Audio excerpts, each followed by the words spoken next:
Ako gusto ko na rin maiyak eh. Alam niyo kung bakit? Sayang. Sayang ang pinaghirapan ng ating ama. Ang ating Pangulo, Mayor Digong Para sa Duterte. pagbabago, Sa panahon ng 2016 nang siya'y naging Pangulo, sawa na nasa kanya lahat ang pinakamahirap na nangyari. na trapo. Yung COVID-19.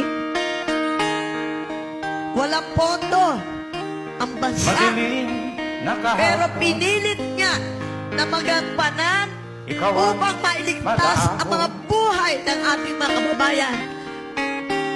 Sa Nakita niyo piling noon ang mo, dami namamatay.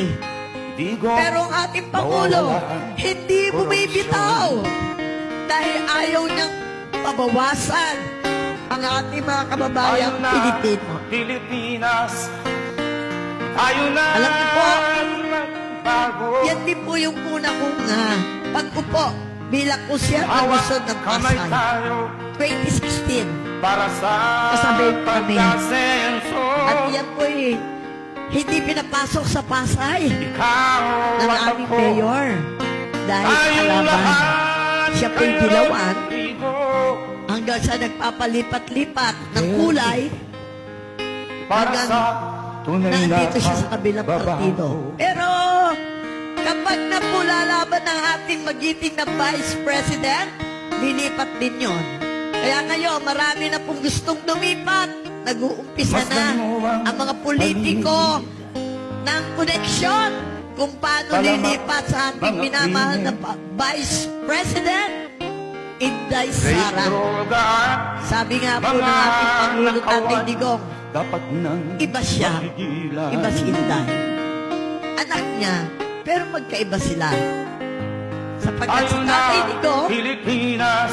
isang abogado, Tayo na, naging piskal, naging alkalde, naging congressman. Kaya alam niya kung Hawak ano ang kamay paghihirap tayo ng ating mga kababayan. Para sa Dahil nag-umpisa siya pagkasenso. sa local government.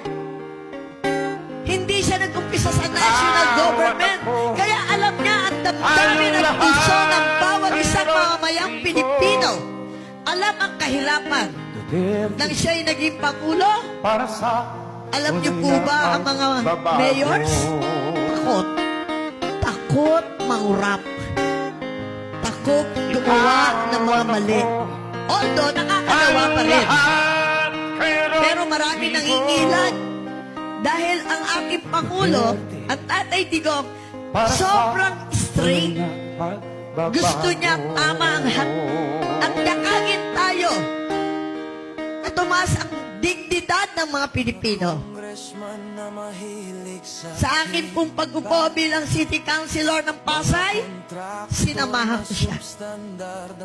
Meron din po akong dignidad. Yung pong mga nagbebenta ng drugs sa Pasay, nawala. Ngayon, bumalik. Bumalik na, dumami pa. Yan ang isang, para sa akin po, ay isang pinakamagandang kasaysayan na iginuhit sa bansang Pilipinas. Na mabawasan ang mga kurap, mabawasan ang mga drug lord, ang mga pusher, ang mga adik. Kasi isa po yung basura ng lipunan. Napakahalaga na mabago natin yung nasa lower. Ano po ang lower? Tayo!